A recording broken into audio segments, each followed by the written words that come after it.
everyone, welcome to my YouTube channel Let's Study English।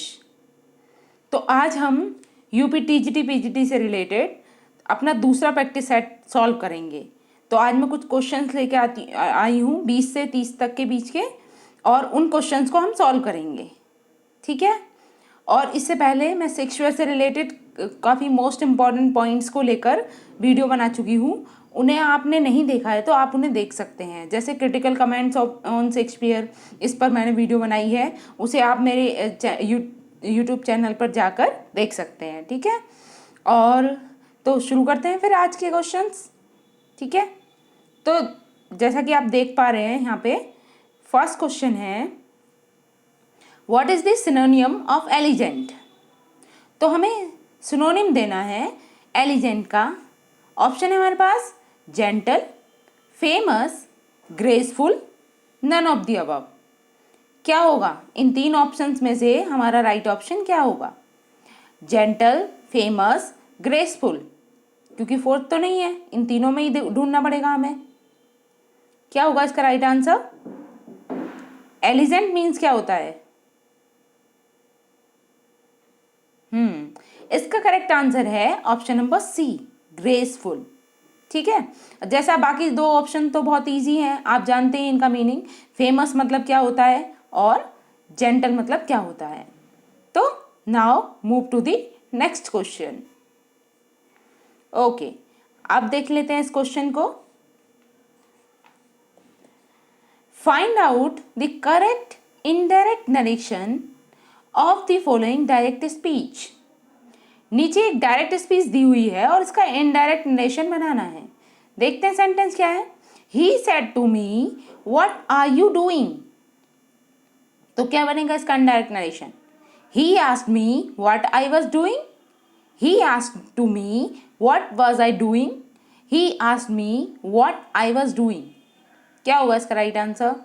देखिए, हम अच्छे से जानते हैं कि अगर सेड टू आता है, मतलब हमारी अगर रिपोर्टिंग वर्ब पास्ट टेंस में है, सेड टू है, और अगर हमारी रिपोर्टेड स्पीच इंटेरोगेटिव फॉर्म में है, तो हम रिपोर्टिंग वर्ब के सेड टू को किस में चेंज करते हैं? आस्क्ड में, ठीक है। लेकिन आस्क्ड के साथ टू नहीं आता, इसलिए ये वाली स्टेटमेंट गलत हो जाएगी, ठीक है। अब बचते हमारे पास दो ऑप्शन, आस्क्ड मी और आस्क्ड मी, ठीक है।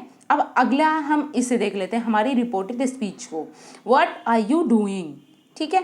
तो जब भी हम डायरेक्ट से इनडायरेक्ट नरेशन बनाते हैं तो इसमें कोई भी कंजंक्शन का यूज़ नहीं करते हैं। इनफैक्ट जो हमारा क्वेश्चन वर्ड होता है उसी को हम अपना कंजंक्शन मान लेते हैं, ठीक है।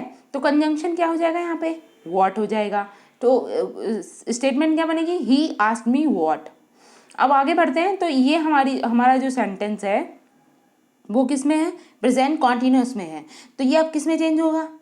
पास्ट कॉन्टिन्यूस में, ऑब्वियस ही बात है। और सेंटेंस प्लेन फॉर्म में बनेगा, ना कि इंटेरोगेटिव फॉर्म में। तो क्या बन जाएगा? तो ये भी रॉन्ग हो गई हमारी स्टेटमेंट, ये भी रॉन्ग हो गई। तो हमारा राइट आंसर क्या होगा? Option number A, he asked me what I was doing, ठीक है। Now moving to the next question. इस क्वेश्चन को देख लेते हैं।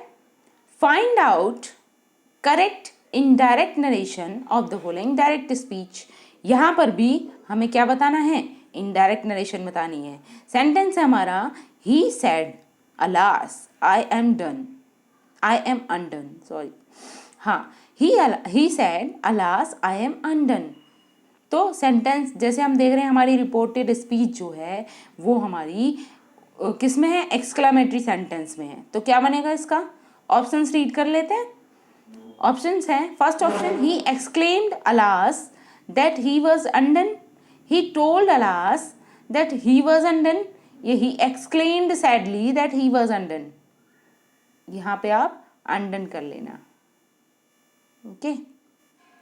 यहाँ पे क्या है? ये थोड़े सा स्पेलिंग एरर है, ये है अनडन, अनडन, ओके। क्या होगा इसका राइट आंसर? जब भी हम एक्सक्लेमेटरी सेंटेंस का डायरेक्ट से इनडायरेक्ट नरेशन बनाते हैं तो उसे किस में चेंज करते हैं? एक्सक्लेम्ड विद सैड, या फिर एक्सक्लेम्ड विद सोरो आ सकता था यहाँ पर, या फिर क्या आएगा? Exclaimed sadly that he was undone, क्योंकि एम को किस में चेंज कर देंगे, वाज में। प्रेजेंट टेंस हमेशा पास्ट में चेंज होता है। तो हमारा करेक्ट ऑप्शन क्या है, option number C. Now next question पर चलते हैं। अब हमारा क्वेश्चन आता है, what is the meaning of on the alert. On the alert का करेक्ट मीन क्या है, ready to act, none of the above, depend on police या डिपेंड ऑन अदर। क्या होगा इसका राइट आंसर?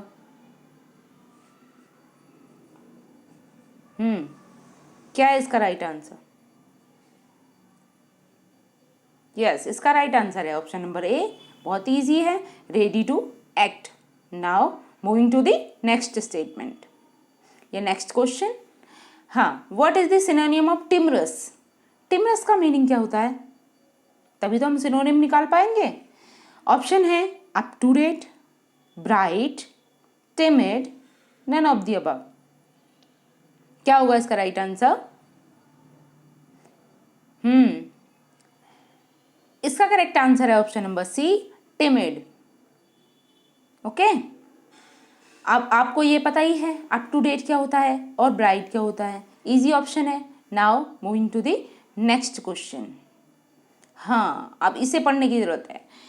देख लेते हैं इसमें क्या है, punctuation of the following sentence. अब हमें पंचुएशन करके देनी है, क्यों, देखिए उसमें यूपी टीजीटी में भी और पीजीटी में भी, दोनों में पंचुएशन से रिलेटेड क्वेश्चन आता ही आता है। एक या दो क्वेश्चन जरूर आएंगे, तो इसको ध्यान में रखना है। अब हम स्टेटमेंट देख लेते हैं पहले क्या है।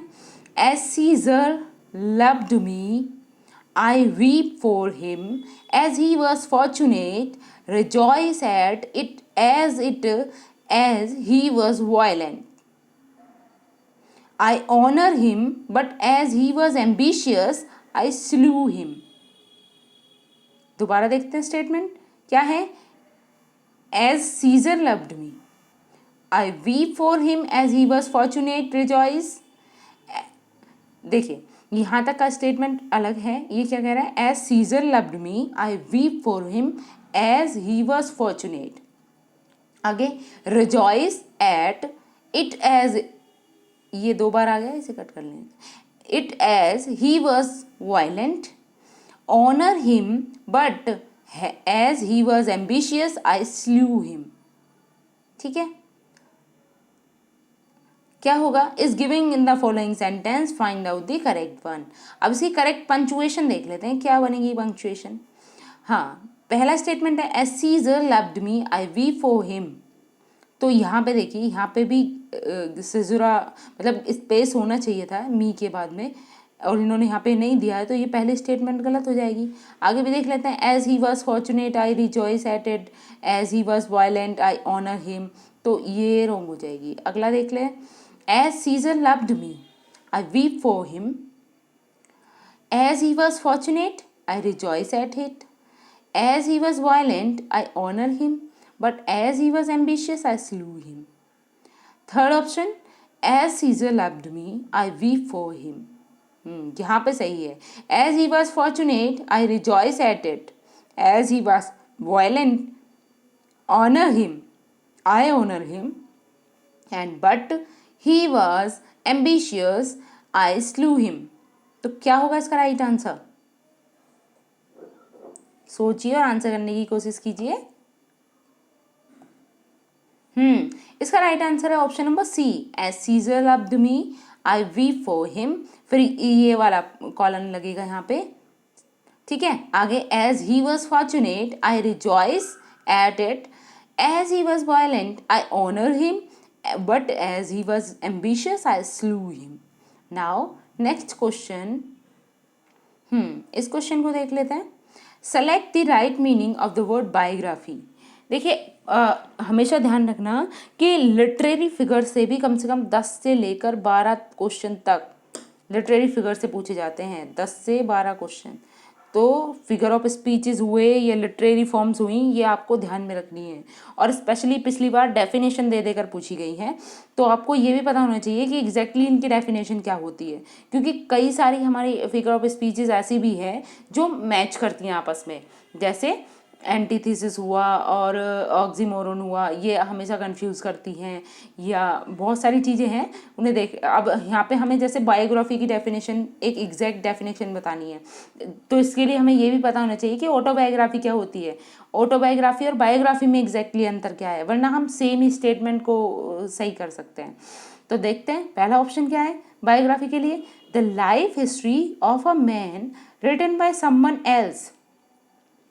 अगला ऑप्शन है the life history of a man written by himself, the life history of a man as reflected in his writings, the life history of a man created in painting by someone else. तो बहुत ही easy है, क्या होती है biography? क्या होगा इसका right answer? देखिए बायोग्राफी क्या होती है, यही the life history of a man written by someone else, इसको ध्यान में रखना है, ठीक है। और अगर आपसे पूछा जाए the life history of a man written by himself, वो क्या होती है? तो वो हो जाएगी हमारी ऑटोबायोग्राफी, ठीक है। ध्यान रहेगा ये, ध्यान रखना, जब कोई व्यक्ति अपने बारे में खुद ही वर्णन करता है या अपने ऊपर खुद ही किताब वगैरह लिखता है, और तो उसे वो ऑटोबायोग्राफी बोलते हैं। और जब कोई दूसरा व्यक्ति किसी दूसरे पर्सन के बारे में, उसकी लाइफ स्पैन के बारे में लिखता है, तो उसे हम बायोग्राफी बोलते हैं। तो ये चीज़ ध्यान में रखनी है। Now moving to the next question, इसे देख लेते हैं क्या है इस क्वेश्चन नंबर हमारा। It is not necessary says Smiles to so that, इसमें भी देखो हमें पंक्चुएशन मार्क्स ही लगाने हैं, तो देख लेते हैं क्या है। It is not necessary says Smiles to so that economy is useful, the sentence wants punctuation.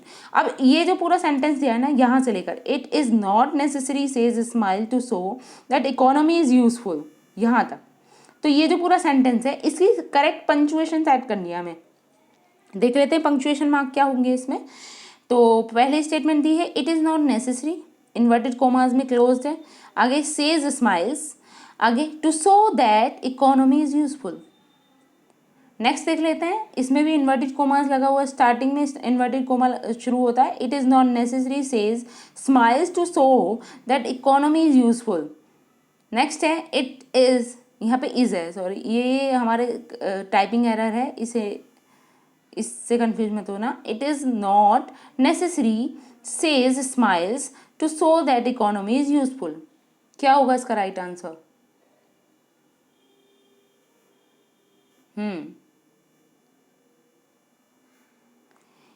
इसका राइट आंसर है ऑप्शन नंबर ए। देखिए इसमें ये जो दिया है स्माइल सेज, इसे आप स्माइल्स को एक पर्सन का नेम भी कंसिडर कर सकते हैं। तो स्माइल सेज ये इन्वर्टेड कोमा से बाहर रहेगा और बाकी जो स्टेटमेंट है वो इन्वर्टेड कोमास में क्लोज रहेगी। इट इज़ नॉट नेसेसरी हो गई इन्वर्टेड कोमास में क्लोज। अब बाकी क्या है, to so that economy is useful, तो ये भी इन्वर्टेड कोमा के अंदर ही क्लोज रहेगी, तो ये भी इन्वर्टेड कोमा के अंदर ही क्लोज है। Now moving to the next question.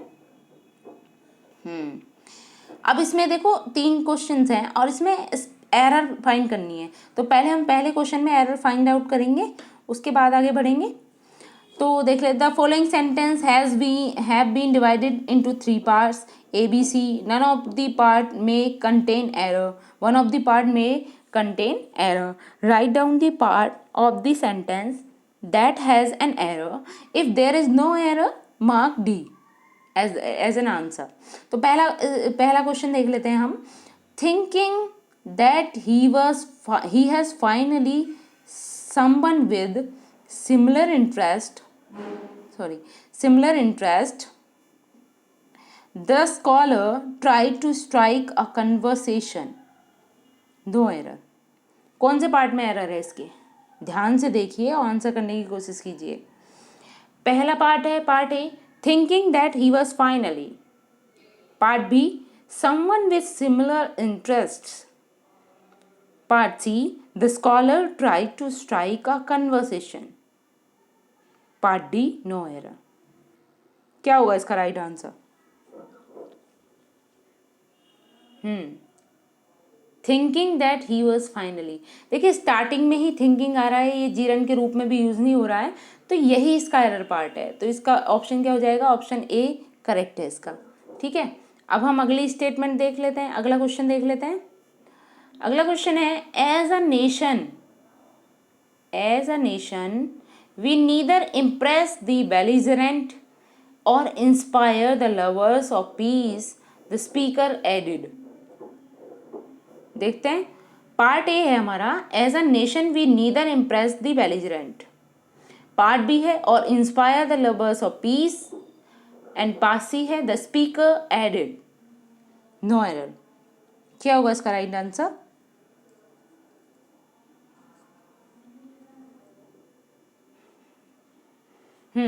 देखो इसके पार्ट ए में एरर फाइंड करते हैं पहले। एज अ नेशन करेक्ट है, we neither impress the belligerent, part A तो बिल्कुल करेक्ट है। अगला देखते हैं, और inspire the lovers of peace, B भी करेक्ट है, द स्पीकर एडेड। ठीक है, तो इसमें कोई भी एरर नहीं है, इसलिए इसका ऑप्शन नंबर डी करेक्ट हो जाएगा। नाउ क्वेश्चन नंबर 3 देख लेते हैं। The extraordinary ability of the satellites to see, listen, and communicate has made them integral with modern welfare है यहाँ पे। ठीक है, इसे L कर लेना, modern welfare and nuclear war strategies in particular। No error. कौन से पार्ट में एरर है इसका?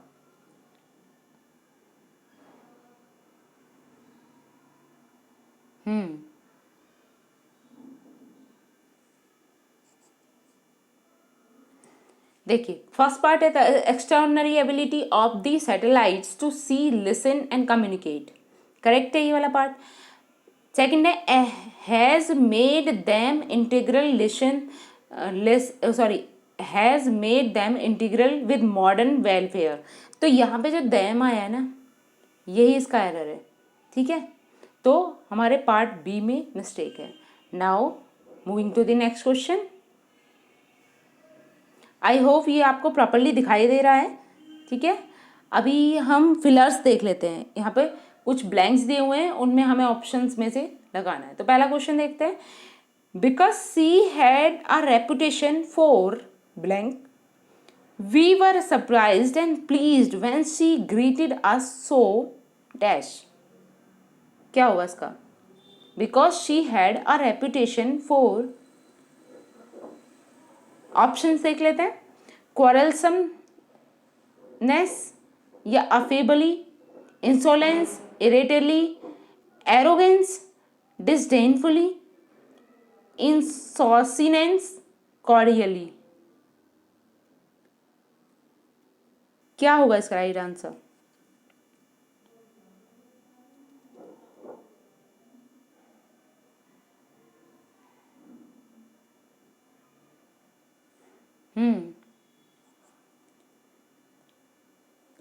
इसका राइट आंसर है ऑप्शन नंबर डी। ठीक है, इंसोसियंस पहले आएगा। Because she had a reputation of insouciance, we were surprised and pleased when she greeted us so cordially.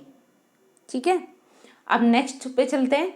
Just as disloyalty dash is mark of the dash. क्या आएगा यहाँ पे? Vanity, flatter, यानी कि just as disloyalty vanity is mark of the flatters, या फिर option B है ट्रिमिटी, coward, advance, philanthropist या क्वाडिस क्रेबन। क्या है इसका राइट आंसर?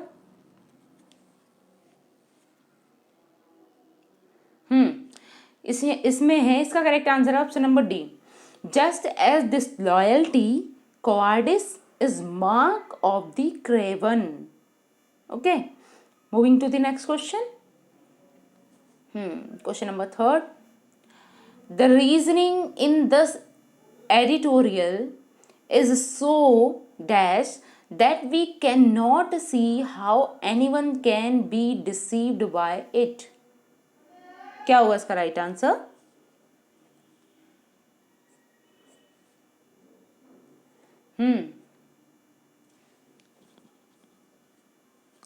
ऑप्शन इसके स्पेशियस, कॉगेंट, एस्ट्यूट या कोहेरेंट। सोचिए, आंसर करने की कोशिश कीजिए। The reasoning in this editorial is so coherent आएगा यहाँ पर, coherent that we can not see how anyone can be deceived by it. Okay, next question देख लेते हैं।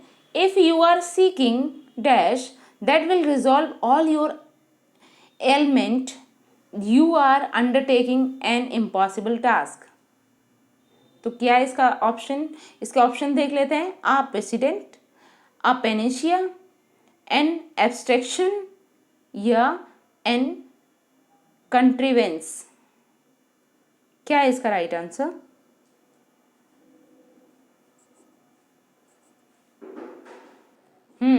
इसका राइट आंसर है option number A, precedent, not president. Okay, ये राष्ट्रपति नहीं है।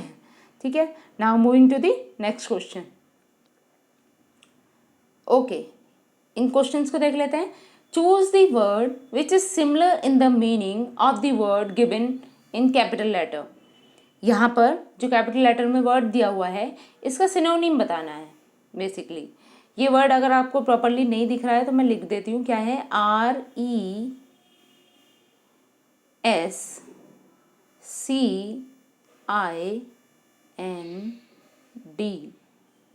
सॉरी, रुकिए, एक मिनट, जरा मैं पेन करेक्ट कर लूँ। ये है RESCIND। ठीक है, रेजिडेंट। ठीक है, इसका ऑप्शंस हैं to annul, to retreat, to admit या टू अपोलोजाइज। क्या होगा इसका सही आंसर? सिनोनिम बताना है हमें, ध्यान रखना, एंटोनिम नहीं बताना, सिनोनिम बताना है। रेजिन का करेक्ट आंसर क्या है? तो रेजिन मीन्स होता है टू एनुअल। ठीक है, नेक्स्ट है सफोस्टिकेटेड। ठीक है, सफोस्टिकेटेड का सिनोनिम क्या हो जाएगा ये हमें बताना है। ऑप्शन है हमारे पास ऑफिशियल डिग्री, सुएब, इमेजनरी या एनलाइटन्ड।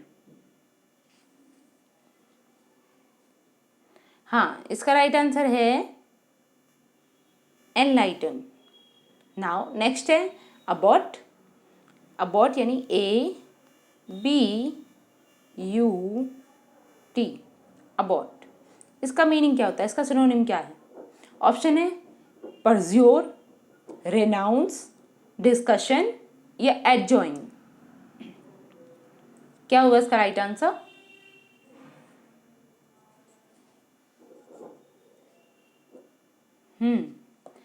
इसका राइट आंसर है ऑप्शन नंबर ए, परजोर। Now moving to the next question. हाँ, यहाँ से हमारी स्लाइड सही है। अब आई होप आपको प्रॉपरली दिख रहा है। What is the synonym of एलिजेंट? ये क्वेश्चन पहले भी आ चुका है तो हम इसमें ज़्यादा टाइम नहीं लेंगे। इसका सही आंसर था graceful. Now moving to the next question. हाँ, इसे देख लेते हैं।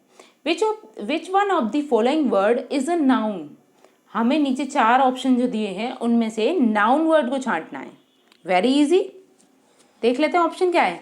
Interesting, develop, teacher, brave. क्या हुआ इसका right answer?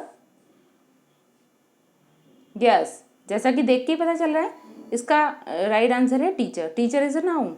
Now next question. Fill in the blank with appropriate determiner I have. अब यहाँ से सेंटेंस हमारा शुरू हो रहा है और इसमें यहाँ जो डिटर्मिनर दिए हुए हैं इनमें से करेक्ट डिटर्मिनर को फिल करना है। सेंटेंस है आई have not got dash money in my bank account. तो क्या होगा इसमें? आई हैव नॉट गॉट। देखिए, जब भी नेगेटिव सेंस आती है तो वहाँ पर हम एनी का यूज़ करते हैं ज़्यादातर। तो क्या आएगा यहाँ पे? I have not got any money in my bank account. Okay, तो इसका right answer option number A है। Now moving to the next question. इसे देख लेते हैं। Supply a correct form of the verb remember. Remember जो verb दी हुई है इसकी करेक्ट फॉर्म यूज़ करनी है नीचे जो सेंटेंस है उसमें। तो क्या होगी इसकी correct form? I dash your name, तो I am remembering your name, I remember your name, I was remembering your name, या I have remember your name. क्या होगा इसका सही आंसर? देखिए वैसे तो मुझे ऑप्शन नंबर बी भी राइट लग रहा है, आई रिमेंबर योर नेम, या फिर बी नहीं है इसका। इसका ऑप्शन करेक्ट है, I was remembering your name. Okay, now moving to the next question. Pick out the correct verb form. तो वर्ब की करेक्ट फॉर्म इसमें से यूज करनी है। सेंटेंस है, she was walking along the road when dash him, when she met him, when she have met him, when she was meeting him, when she meet him। क्या होगा इसका right option?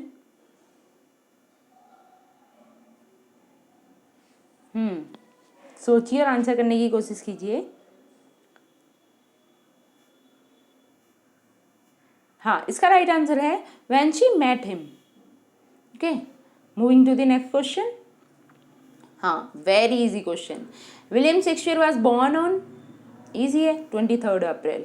Now next question, what was the name of the London theatre that Shakespeare is commonly associated with. London के उस theatre का नाम बताना है जिससे शेक्सपियर कॉमनली एसोसिएटेड थे। तो कौन सा था? The world's theatre, orb theatre, Globe Theatre, या द ड्रीम थिएटर। क्या होगा इसका राइट आंसर? यस, बहुत ही कॉमन क्वेश्चन है, द ग्लोब थिएटर। ठीक है, the Globe Theatre. Now moving to the next question. Okay, ठीक है, तो आज के लिए हम इतना ही रखते हैं। और ध्यान रहे, अगर आपको मेरी वीडियो अच्छी लगती है तो आपको लाइक करना है, शेयर करना है, सब्सक्राइब करना है। और मैं डेली इसी तरीके से आपको प्रैक्टिस सेट कराती रहूँगी और आपको डेली आना है और मेरी वीडियो को देखना है और क्वेश्चंस की मोर ज़्यादा से ज़्यादा प्रैक्टिस करनी है। और आप चाहो तो वीडियो को पॉज कर कर पहले आंसर देने की कोशिश किया करो, और चाहो तो अपने एक पेपर पे नोट बना के भी आप इस काम को कर सकते हो कि आपके कितने क्वेश्चन सही हो रहे हैं, कितने गलत हो रहे हैं। क्योंकि हम डेली प्रैक्टिस करेंगे तभी हमारी ज़्यादा से ज़्यादा प्रैक्टिस करने पर ही हमारा सिलेक्शन की तरफ पहला कदम होगा वो। ठीक है, तो ओके, थैंक्स फॉर वॉचिंग।